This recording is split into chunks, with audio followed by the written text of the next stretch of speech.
नमस्कार, आप देख रहे हैं स्पेशल रिपोर्ट। मैं हूं आपके साथ आयुषी गुप्ता। चलिए रुक करते हैं खबरों की ओर। ईरान के राष्ट्रपति इब्राहिम रईसी की मौत की ऑफिशियल जांच शुरू हो गई है और इस बीच दुनिया भर में एक थ्योरी चल रही है कि रईसी की मौत में इजराइल का हाथ है।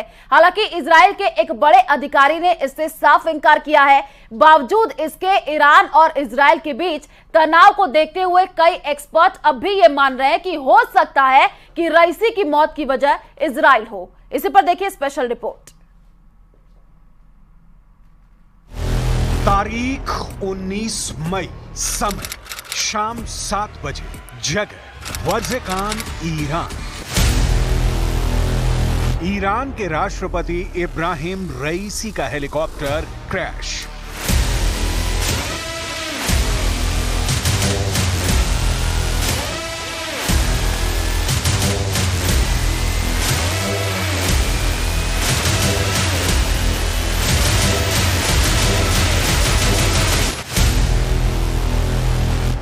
ये वही जगह है जो इजराइल की खुफिया एजेंसी मोसाद का गढ़ मानी जाती है। लिहाजा सवाल उठ रहे हैं कि क्या मोसाद ने ईरान के राष्ट्रपति रईसी को मरवा डाला? इजराइल ईरान के बीच के तनाव को देखते हुए यह शंका बहुत सहज है और इसकी डिटेल में पड़ताल बहुत जरूरी है। लेकिन पहले ईरान की सड़कों पर रईसी को अलविदा कहने उतरी भीड़ को देखिए। उदास चेहरे और आंखों में आंसू देखिए। हजारों लोग रईसी को श्रद्धांजलि देने उनका पार्थिव शरीर ले जाते ट्रक के पीछे पीछे जाते दिखे। रईसी ईरान के सिर्फ राष्ट्रपति ही नहीं थे, बल्कि हाल के समय में ईरान को एक मजबूत देश के तौर पर दुनिया के नक्शे पर स्थापित करने वाले नेता भी थे। इसीलिए सवाल उठ रहे हैं कि क्या इजराइल ने रईसी को मरवा दिया? ईरान उन देशों में शामिल है जिसने इजराइल के अस्तित्व को हर दम चुनौती दी है। मुस्लिम देशों में ईरान नंबर 1 है, जो इजराइल के लिए परेशानी का कारण रहा है। लिहाजा रईसी की मौत की सुई स्वाभाविक रूप से इजराइल की ओर मुड़ती है। यहाँ हम शक के उन 6 कारणों को समझने की कोशिश करते हैं जिसके तहत कहा जा रहा है कि रईसी की मौत में इजराइल का हाथ है। शक की वजह नंबर 1, इजराइल ईरान का दुश्मनी वाला रिश्ता। दावा किया जा रहा है कि प्रेसिडेंट के हेलीकॉप्टर को स्पेस लेजर तकनीक के सहारे जमींदोज कर दिया गया, लेकिन इसकी पुष्टि नहीं की जा सकती। दूसरी ओर कारण यह भी गिनाया जा रहा है कि पिछले 7 अक्टूबर को हमास की ओर से इजराइल पर किए गए हमले में भी ईरान का हाथ होने की बात कही गई थी और इसी का इजराइल ने बदला लिया है। लेकिन यहाँ यह स्पष्ट करना जरूरी है कि इजराइल के एक बड़े अधिकारी ने इसका खंडन किया है। शक की वजह नंबर 2, इजराइल विरोधियों को ईरान का समर्थन। आतंकी संगठन हिजबुल्लाह हो या यमन के हूथी विद्रोही या फिर हमास, ईरान इजराइल के खिलाफ इन सारे संगठनों को समर्थन देता रहा है। ये एक बड़ी वजह बताई जा रही है। इसीलिए रईसी को इजराइल ने मरवाया होगा, लेकिन ये महज कयास है। शक की वजह नंबर 3, अजरबैजान के करीब हादसा। हेलीकॉप्टर क्रैश को लेकर सवाल इसलिए भी गहरा है क्योंकि हादसे वाली जगह अजरबैजान के करीब है और इत्तेफाक से अजरबैजान के इजराइल के अच्छे रिश्ते हैं। सच पूछिए तो मुस्लिम देशों में सिर्फ अजरबैजान है जिसके रिश्ते इजराइल से अच्छे रहे हैं। अजरबैजान की आर्मेनिया से दुश्मनी है और ईरान आर्मेनिया का समर्थन करता रहा है। शक की वजह नंबर 4, इजराइल का टारगेट ईरान। एक्सपर्ट का मानना है कि इजराइल ईरान में मिलिट्री और न्यूक्लियर साइट्स को टारगेट पर लेने की कोशिश करता रहा है। इसका कारण ईरान का इजराइल के प्रति रवैया है, जो इजराइल के बारे में कहता है कि अरबों की जमीन पर यहूदी देश होने का क्या मतलब है। लेकिन देखने वाली बात है कि रईसी की मौत की साजिश में हाथ होने का मतलब इजराइल का सीधे ईरान के खिलाफ ऐलाने जंग करना होगा और इजराइल ऐसा नहीं चाहेगा। शक की वजह नंबर 5, 3 में से सिर्फ एक रईसी का हेलीकॉप्टर क्रैश। सवाल उठ रहे हैं, जब मौसम खराब था तो रईसी के काफिले में शामिल 3 हेलीकॉप्टरों में से 2 कैसे बच गए और सिर्फ रईसी वाला हेलीकॉप्टर क्रैश कैसे हो गया? कहा तो ये भी जा रहा है कि मौसम उड़ान के अनुकूल नहीं था, तो रईसी को 150 किलोमीटर तक सड़क मार्ग से क्यों नहीं ले जाया गया? जाहिर है इन सवालों का जवाब जांच पूरी होने के बाद ही मिल सकेगा।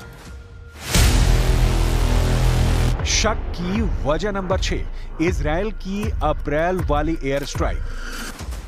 अप्रैल महीने में सीरिया की राजधानी दमिश्क में इजराइल की ओर से किए गए एक हवाई हमले में ईरान के ब्रिगेडियर जनरल मोहम्मद रेजा समेत एक अफसर की मौत हो गई थी। ईरान का गुस्सा इसके बाद चरम पर था, जिसका जवाब ईरान ने इजराइल पर मिसाइलें दाग कर दिया था। लेकिन ध्यान देने वाली बात यह है कि इजराइल ने अब तक इसका डायरेक्ट जवाब नहीं दिया है।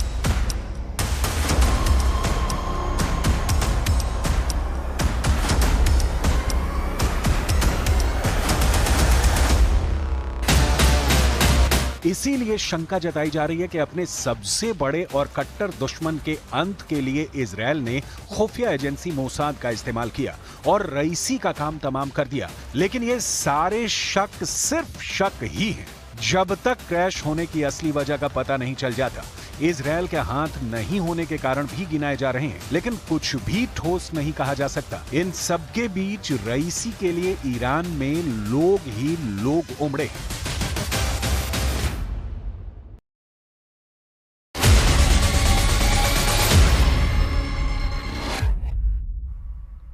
और चलिए रुक करते अगली खबर की ओर। और इस वक्त इजराइल की एक गलती उस पर बहुत भारी पड़ सकती है, लेकिन नेतन्याहू ने यह ठान लिया है कि वो बिल्कुल भी नहीं झुकेंगे।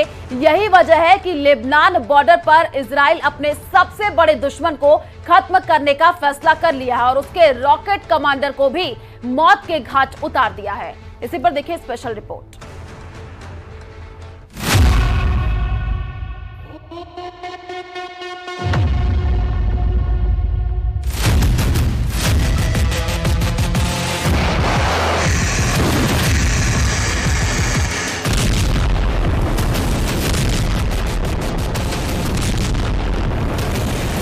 19 मई को ईरान के राष्ट्रपति इब्राहिम रईसी का हेलीकॉप्टर क्रैश होता है।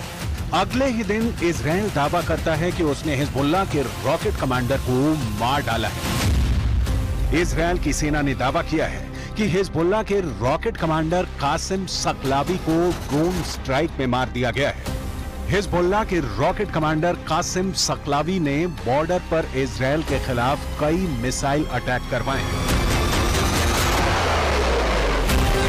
हिजबुल्लाह के इस कमांडर ने कैसे इजराइल की नाक में दम किया हुआ था, आप ऐसे एंटी टैंक मिसाइल वाले हमलों को देखकर समझ सकते हैं। न सिर्फ ऐसे हमलों से हिजबुल्लाह ने इजराइल की बख्तरबंद गाड़ियों को उड़ाया, बल्कि बॉर्डर पर तैनात किए गए कई कम्युनिकेशन सिस्टम भी धमाकों से उड़ा डाले। इजराइल ने भी लगातार एयर स्ट्राइक और ड्रोन हमलों से जवाब दिया है।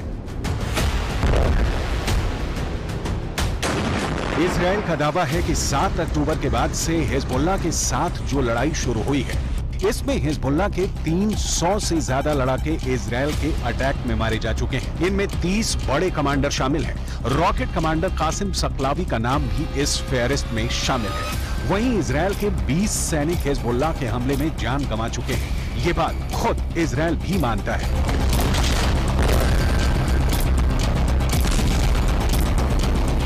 अब सवाल है कि हिजबुल्लाह को कंट्रोल करने वाला ईरान जब अपने राष्ट्रपति और विदेश मंत्री की मौत का गम मना रहा है, तब इजराइल का अगला बड़ा हमला कहां हो सकता है? क्या अगला नंबर हिजबुल्लाह के चीफ हसन नसरल्लाह का है? क्या इजराइल के टारगेट पर इस्माइल हानिया भी आ चुका है? क्या इजराइल ने अब एक के बाद एक अपने दुश्मनों को मारना शुरू कर दिया है?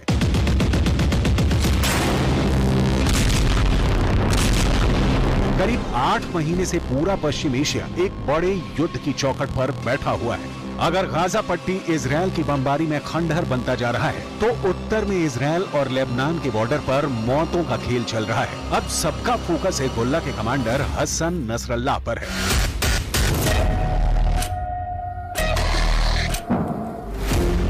हसन नसरल्ला का हेडक्वार्टर लेबनान की राजधानी बेरूत में है। बेरूत में दाहिया नाम का इलाका है जो हिजबुल्लाह का सबसे मजबूत गढ़ माना जाता है। बताया जाता है कि यहीं पर करीब 150 फीट गहरा बंकर है और यहीं 2006 से हिजबुल्लाह चीफ हसन नसरल्ला का घर है। हसन नसरल्ला को 2016 के बाद से खुले आसमान के नीचे नहीं देखा गया है, यानी पिछले 8 साल से नसरल्ला बंकर में ही है। बंकर की सही गहराई और लोकेशन के बारे में सही जानकारी इजरायल को भी नहीं मालूम।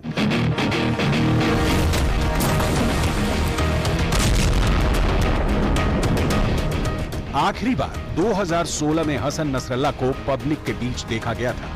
हसन नसरल्ला का पब्लिक के बीच आना अचानक होता है। इसके बारे में उसके सुरक्षा कर्मियों को भी आखिरी पलों में बताया जाता है। हसन नसरल्ला के साथ बंकर में 19 सुरक्षाकर्मी हमेशा मौजूद रहते हैं।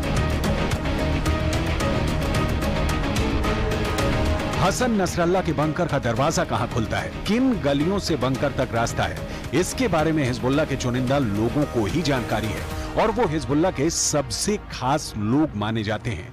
ऊपर इजरायल के ड्रोन और विमान जरूर मंडराते हैं, लेकिन जमीन के नीचे बैठे नसरल्ला के बारे में उनको भनक तक नहीं लगती।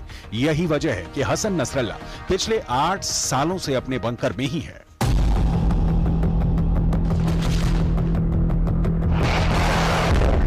देखा जाए तो हिजबुल्लाह वो संगठन है जिसे ईरान से पूरी मदद मिलती है और ईरान हिजबुल्लाह को इजरायल के खिलाफ एक बड़े हथियार के तौर पर इस्तेमाल भी करता आया है।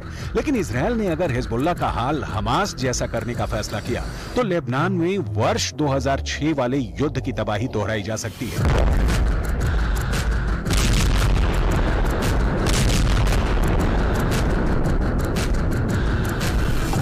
2006 में हिजबुल्लाह और इजरायल के बीच 34 दिन तक युद्ध चला था। तब इजरायल के 121 सैनिकों को मिलाकर 160 लोग मारे गए थे, जबकि हिजबुल्लाह के 250 लड़ाकों समेत लेबनान के 1200 लोगों की मौत हुई थी। यह युद्ध संयुक्त राष्ट्र के दखल के बाद सीज फायर के साथ खत्म हुआ और इजरायल को लेबनान से पीछे हटना पड़ा था।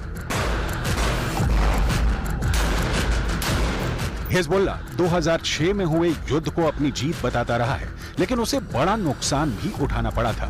इसलिए अगर इस बार भी हिजबुल्लाह को नुकसान उठाना पड़ा तो समझ लीजिए ईरान को भी बहुत बड़ा झटका लगेगा।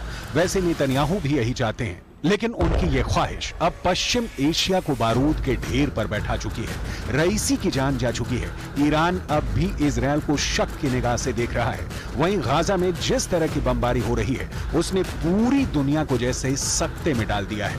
हजारों बच्चों की मौत को लेकर इजरायल इस वक्त कटघरे में है और नेतन्याहू अपनी जनता के बीच भी बुरी तरह से घिर चुके हैं।